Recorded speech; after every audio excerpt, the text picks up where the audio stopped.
नमस्कार दोस्तों। जैसा कि आप सभी जानते हैं कि अभी पूरा विश्व ही एक महामारी के दौर से गुजर रहा है। उसमें हमारा भारत भी काफ़ी हद तक इससे संघर्ष कर रहा है, और जो सबसे ज़्यादा एक वर्ग है जो संघर्ष कर रहा है वो है हमारे देश के मजदूर। और पिछले दिनों अभी घटित एक दुर्घटना में हमारे 16 मजदूर जो ट्रेन के पटरी के नीचे आने से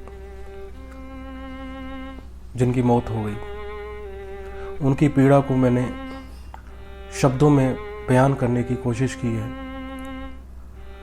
और अब आप चाहे इसके कविता कहें, चाहे कहानी कहें या उसकी ज़िंदगी, ये मैं आपके ऊपर छोड़ता हूँ। तो इसका शीर्षक है हाँ मैं एक मजदूर। इस शब्द में, मजदूर में, दूरियां तो साफ साफ हैं।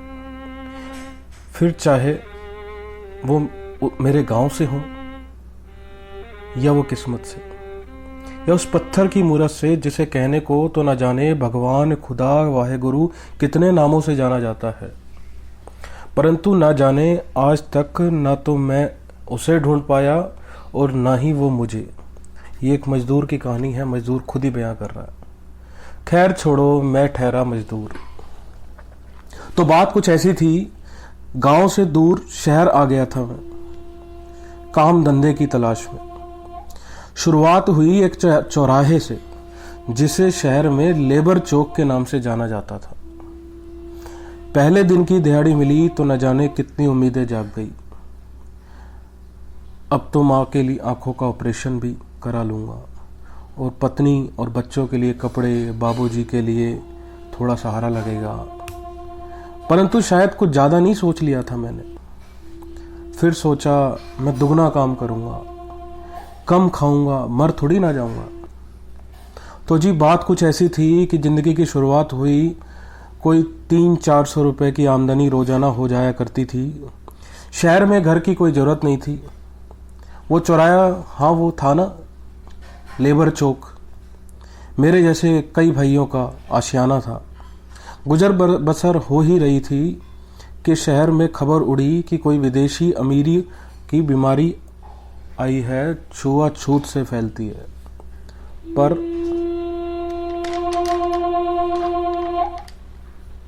ये कुछ मार्च का महीना था, तारीख थी 19। ऐलान हुआ आज से 3 दिन बाद एक दिन घर से बाहर नहीं निकलना है, जनता कर्फ्यू है। खैर हमें क्या, हमारा तो घर भी चौराहा और बाहर भी चौराहा। वो भीड़ वाला शहर, पैर तक न रखने की जगह मिलने वाला शहर, एकदम सूना। हम बैठे रहे वहीं अपने लेबर चौक पर। ना तो आज कोई काम मिला ना दिहाड़ी।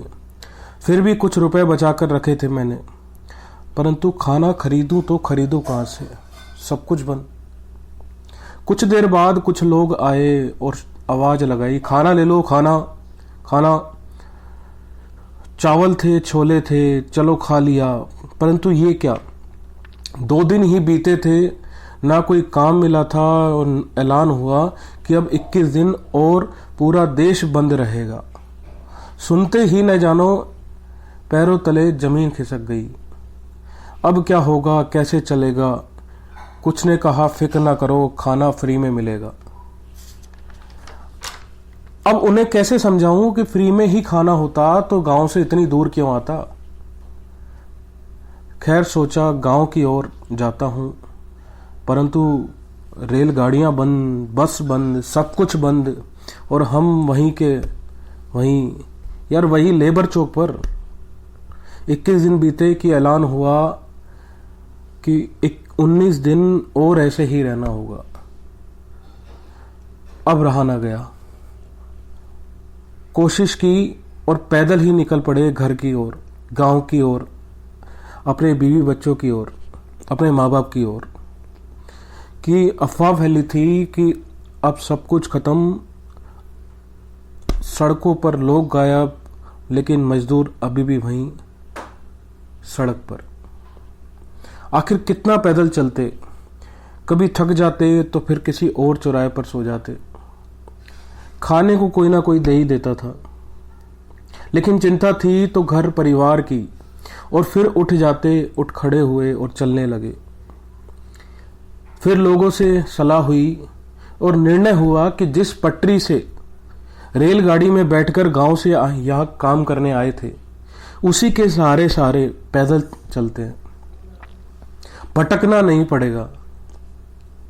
शहर से रोटियां इकट्ठी की और चल दिए, एक आशा लिए कि अब बस घर पहुंच ही जाएंगे। हुआ कि अब और नहीं चला जा रहा था। बची हुई दूरी कुछ समय आराम के बाद तय करेंगे, ऐसा निर्णय हुआ हमारे साथियों का। फिर पता नहीं कब आंख लगी, न जाने कब वो मालगाड़ी हमारे ऊपर से गुजर गई और घर पहुंचने की चाहत, वो मेरी माँ की आंख का ऑपरेशन, वो बच्चों और बीवी के लिए कपड़े और बाबूजी का सहारा, सब कुछ खत्म। हाँ, मैं मजबूर था। ओ नहीं, मैं मजदूर था।